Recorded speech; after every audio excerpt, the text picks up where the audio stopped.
A verdade nunca falha. Tarda, mas não falha.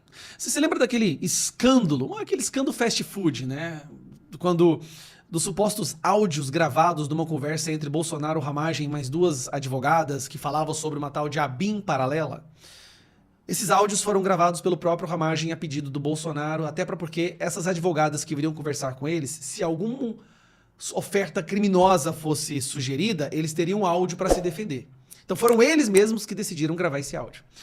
E aí, durante essa conversa, uma das advogadas sugere a possibilidade da ABIN fazer uma investigação dentro do pessoal da Receita Federal. No caso, o Ramagem é contra, ou seja, o áudio mostra que não havia ABIN paralela, onde o próprio Ramagem fala que esse não é o melhor caminho para prosseguir. Mas as suspeitas e o que as advogadas falavam no caso é de que havia uma organização criminosa dentro da Receita Federal que ficava perseguindo, usando acesso bancário sigiloso de várias pessoas para destruir essas pessoas. Funcionários dentro da Receita Federal, servidores da Receita Federal. Mas bem, surgiu todo esse boato, já morreu, ninguém mais fala desse suposto escândalo porque era na verdade apenas uma tentativa de desgastar. Se você não se lembra, a imprensa noticiou isso com força, né? A BIM paralela, como Bolsonaro reagiu à divulgação de áudio de Ramagem e tal. O que acontece? Saiu uma matéria hoje, que é muito interessante. Juiz diz que Receita tem grupo criminoso que age contra desafetos. Dá uma olhada nessa matéria.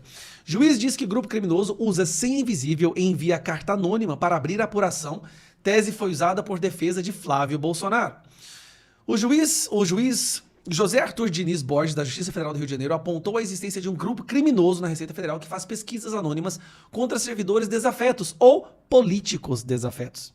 A decisão assinada na última segunda-feira, 19/8, analisou um processo contra 2 auditores fiscais que alegaram ser vítima da ilegalidade. Ou seja, não tem nada a ver com Flávio essa decisão do juiz.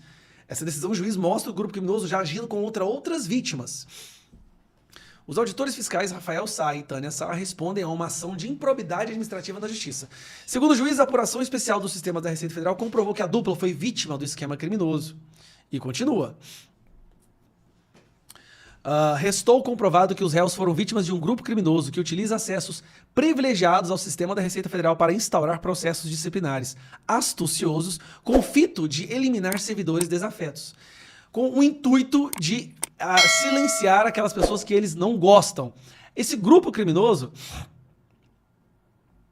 agia dessa seguinte forma. Então eles iam lá, usavam senhas irrastreáveis de alto escalão para pegar trechos de informação e soltar elas como uma carta anônima, só que são um contexto, apenas, vamos supor assim, movimentação atípica na conta de tal pessoa. Ué, atípica de quanto? Foi 900 mil reais, em quanto tempo? 3 anos. Ué, 900 mil reais em 3 anos?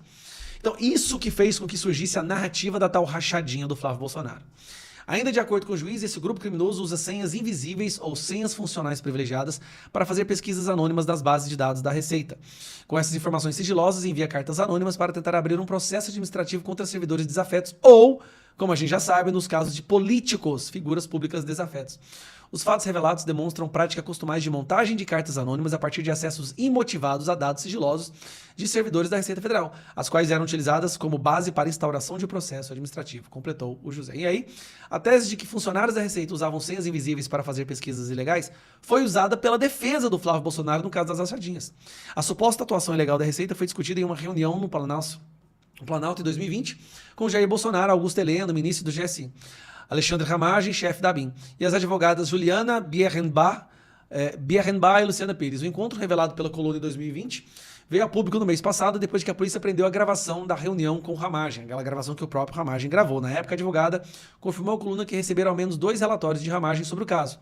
Esses relatórios detalhavam o funcionamento de um suposto esquema ilegal que, segundo o suspeito dos advogados de Flávio, teria feito um escrutínio ilegal em seus dados fiscais para fornecer o relatório que gerou o inquérito das rachadinhas. Resumindo, Ramagem estava certo, a defesa do Flávio Bolsonaro estava certo, petistas, pilantras vagabundos usavam o acesso a informações de dados bancários das pessoas que eles não gostam para simular algo ilegal ou atípico através de cartas anônimas e fragmentos de informações.